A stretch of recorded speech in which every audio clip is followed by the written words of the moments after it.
the news. Hearing dates set as hydro corridor controversy continues. Victorian Order of Nurses on strike in Durham.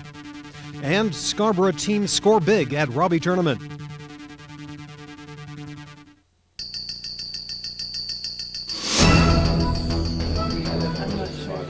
It's not a losing issue.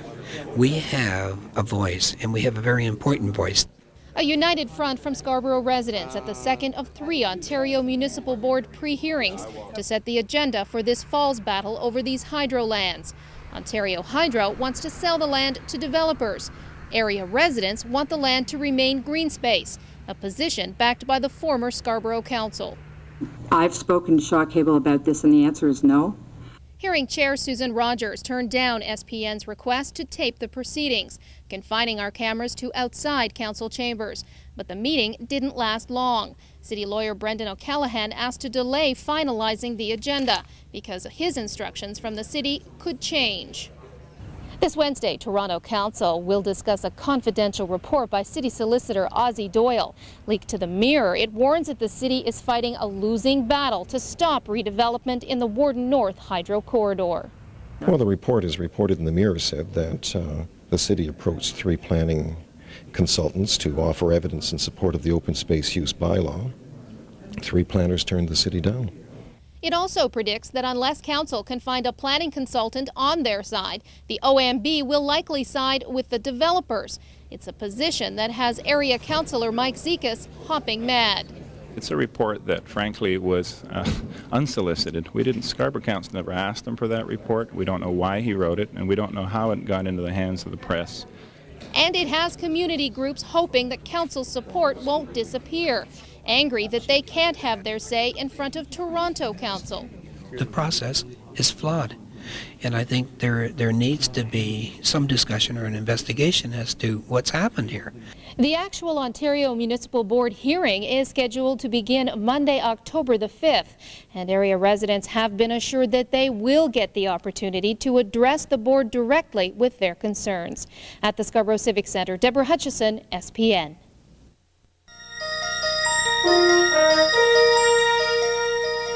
From all over the GTA. We're back in the business of being a dump. A strategy session for citizens worried about waste Sunday as community activists met at Pickering's 19 Division to discuss a proposed waste transfer site. J&F Waste Systems wants to build the facility at 57 Notion Road in Ajax. Pickering residents just across Duffins Creek want the proposal thrown out. We'd be looking at a garbage truck traversing the roads adjacent to our neighborhood approximately 1 every minute and a half if this facility goes in. J&F has already gotten a thumbs down from Ajax Council. The company is appealing to the Ontario Municipal Board. Residents will appear before Ajax Council Monday night to ask for help in fighting the appeal.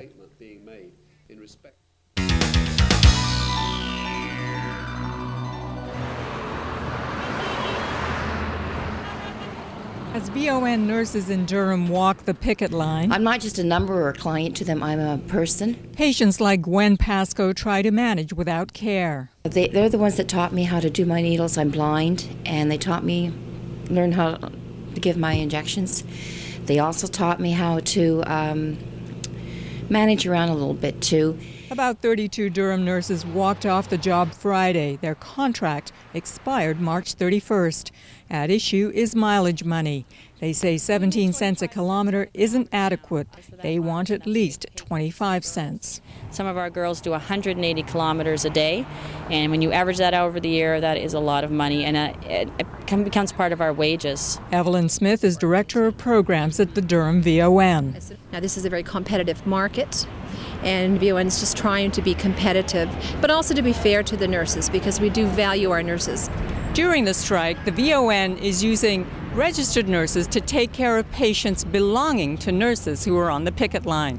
That's because by law, the VON is prohibited from doing anything that would endanger the lives of patients. All except for Gwen Pascoe, who is supporting the nurses by refusing care.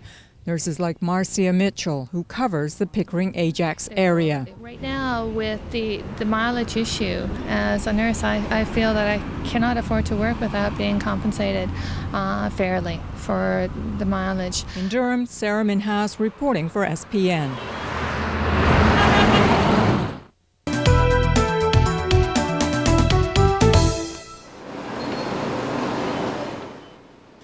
Work ongoing at the Scarborough Town Center Monday on the first day of a heavy equipment operators strike.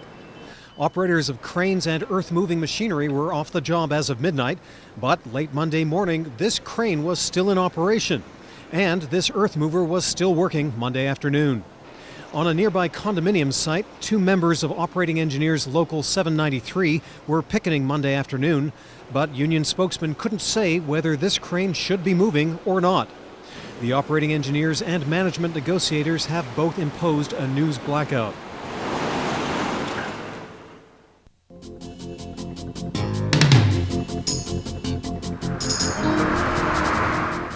Bikers beware. That's the theme of Monday's Crime File. Cyclists have had a rough week in Scarborough, starting with an attack late last Thursday. An 18-year-old was riding in the Ellesmere and Moorish area when a male attacker punched him and tore off with his bike. No injuries. Police are looking for a suspect in his early 20s. Another attack on a 2-wheeled traveler Friday. A woman was cycling near Poplar and Kingston at about 3 p.m. when one of 2 male suspects asked her for a smoke. She handed over a cigarette and got a punch in the mouth as thanks.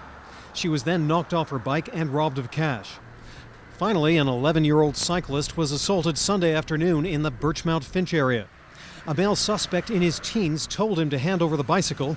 When he backed that up with a threat to stab the boy, the victim surrendered his bike. And further on the bad news for bicyclists front. In a 5-day period, for instance, about a week ago, we had 25 break-ins.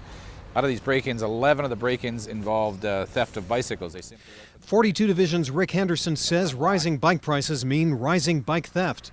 He says bicycle owners need to make that thieving a little more difficult. We're making suggestions that you do lock your garage door especially. Not only that, we're saying go one step farther and maybe even lock your bicycle while it's in the garage. So even if they do get in and they steal it, that they have that to overcome as well. Henderson says bike registration is another way to discourage thieves. It's free at any Toronto police station. In the meantime, watch your wheels.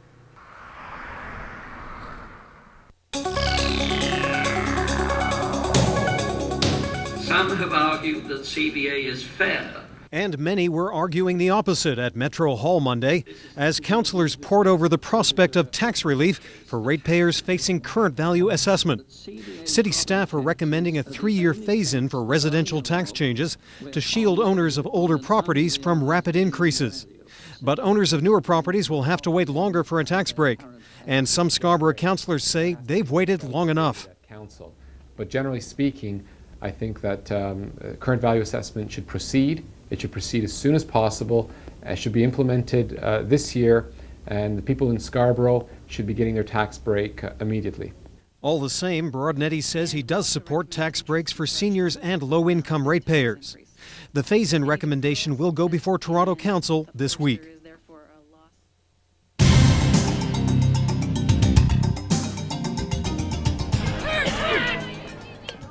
The Toronto Inferno played hard against the Boston Renegades Friday, but lost 3-0. The team struggled against a faster American team at Scarborough's Birchmount Stadium.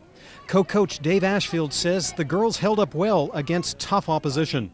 For us, this year is a developmental year, so we're playing against strong opposition and teams that we've never played before. The American game is a lot more physical than our game, and in our league we don't run up against opposition like this, so it's a learning process for us. So tonight Boston's one of the better teams in the W League, so they came off, played well, and they played hard against us. And our girls are a step slow tonight, but they're learning, they're getting better and better with every game. The team will be playing against Tampa Bay July 18th.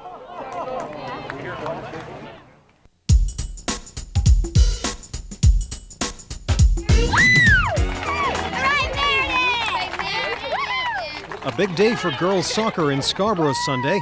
Scarborough-based teams won 4 of 5 matches at this weekend's Robbie International Soccer Tournament.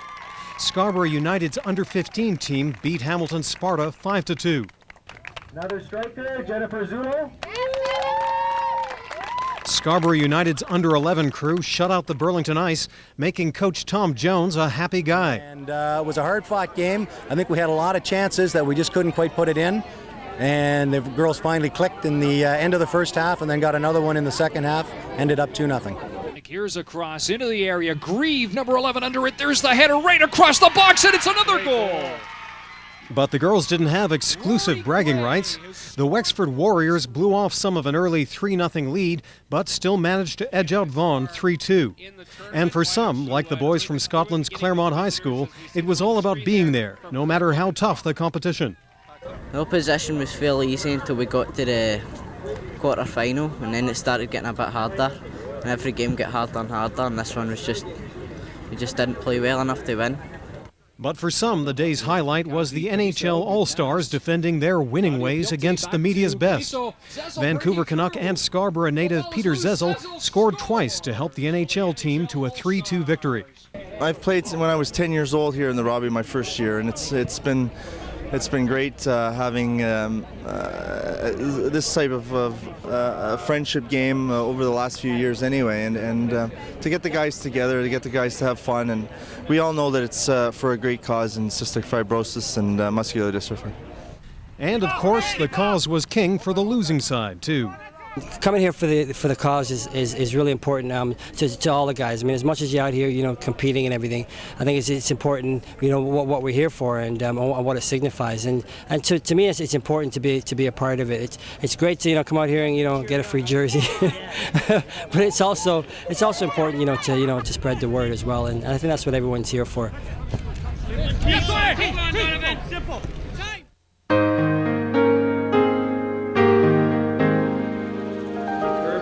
Doris and Bill, 70 years together.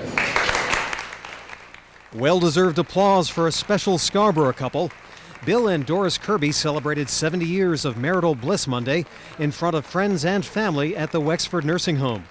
The couple described the marriage as wonderful, but Doris did admit to the odd small bump along the way. We had one fight, though, and that was me. He went away to some place, and he was gone for so long, and I thought he had an accident, and that's what upset me, but never anymore. The couple has 3 daughters and a son, 9 grandchildren, and 7 great-grandchildren. They've always been loving, helping people. Whenever you needed any help, they were always there. The Kirbys say they heard music when they first met in a church choir. I think she's had to put up with enough for the last 70 years.